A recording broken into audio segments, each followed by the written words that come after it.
What's going on, guys? Indy here with Ultimate 2 Reviews. Today we're taking a look at the Gochifix. This is going to be a 16-line laser level. I love getting to review these things. It seems like this is one of the things that you can find on Amazon that I have yet to really find one that I don't like. I'm getting pretty, nitpicky with some of the features on these, and I feel like we're getting really, really close to basically getting almost perfect with these things. So let's pop this thing open. I love these hard cases that we're seeing now with these. It's very, very cool because these are actually quite durable cases, and it's a very professional look to these as well too. So first time I've opened this thing up, let's check out what is inside here. So it looks like we've got our usual mounts in here as well.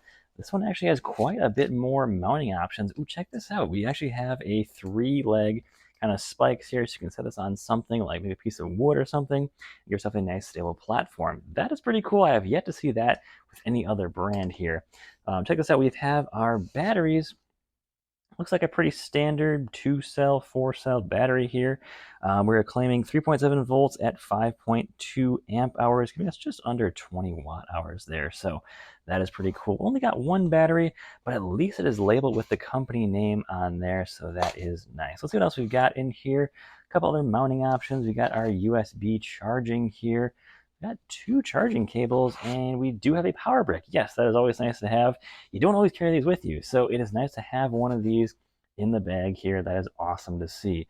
What is this little thing here? I'm guessing this could be the remote. Yep, this is the remote. Wow, that's like the nicest remote I have seen for any of these brands so far. Kind of cool that it's actually white. This will be dirty very, very fast, though. I will say that. Probably would have kept this black. I mean, my hands are already a little dirty from working out in the garage already, so we do have a battery already installed in there. That is awesome. Let's pull this thing out. It's currently wrapped in plastic here, so guessing it's going to be very similar to things that I've seen in the past here. Yeah, it looks super similar here. Got a bunch of that nice material on there. I love seeing that, nice and durable there. Of course, don't drop these because they're definitely not going to hold up to that, but definitely seems like it's got very easy operation here. So let's throw the battery in and see how well it works at this point. So there we go. We can see that inside there we've got the little tab there. Match that up with the tab, and of course you want the connections on the inside there. There we go. All right, so on the side here we have our little lever that is basically going to hold all of the self-leveling pieces together while in shipment, so it doesn't break anything. So then you just pull it out, and there we go. We got the laser level is already operational here. All right, so let's get this little feet attached. I really like this, actually. This is a really cool thing here.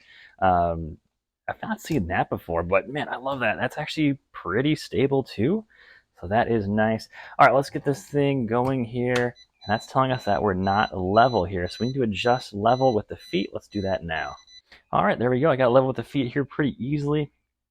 All right, so checking out this laser level here, of course, we're going to have some breaks in the line where we have, of course, the little structural pieces to hold up the covers for the laser. So that is not unexpected there. Now I'm doing this in my garage, doors open, lights are on. So I want to see how visible this laser is, and definitely how well it looks, especially on things like black plastic that's pretty matte there as well too. So very clear cross line there. I like that, because especially when you work with this stuff, it's not necessarily going to be a clean, very even surface. So it's always worth checking this out on surfaces that you might not be able to see it. And I will say that's impressive. I don't always get to see this on that really glossy red tool chest there. You can actually see that very clearly, so that is nice to see there.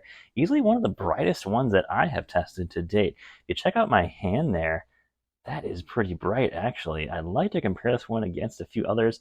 Let me grab another one to compare this one against here. Okay, so here's a pretty solid comparison. This is one of my favorite lasers, the little Lasgu. It's just a 2-beam laser. It's on the cheaper side, but I like it because it's just basic. It feels great, and it's got a decent amount of cushioning to it. Now, it's definitely easy to tell. Right here is your Lasgu, and then, of course, here is the Gochifix. It's a little hard to tell on camera, but definitely the Gochifix is significantly brighter. It's pretty well noticeable there. You can see the horizontal line is going to be the Gochifix, and the vertical line is going to be the Lasgu there. But you can see the Lasgu come in full light here. You can see how that Lasgu line right here as it gets, dimmer and dimmer, but the Gochifix stays pretty solid the farther you get out there. So that's pretty well noticeable too. And it's a little hard to tell on camera, but definitely the Gochifix is definitely significantly brighter here, and that's definitely something I want to see with these, is having a nice, bright, clear line. So honestly, looking for a nice, bright laser, this thing is super easy to use. There's a little battery indicator on the top. And of course, we have the horizontal and vertical adjustments on the top here, as well as the remote. And I love this little stand that we're on as well, too. It's honestly a pretty solid choice. Of course, there's a few things we could see better, I like to see, more accessibility to having a battery, rechargeable battery. If this thing dies, am I going to be able to find that battery in the future? That's a great question. Not too sure there. But other than that, it's got nice, cushioning, nice padding on this thing. Of course, don't drop these, but if anything does happen to it, this is definitely one that I would say would have a better survival rate, of course. So guys, that's all I've got for you today. Take care. Thanks again, and stay safe out there.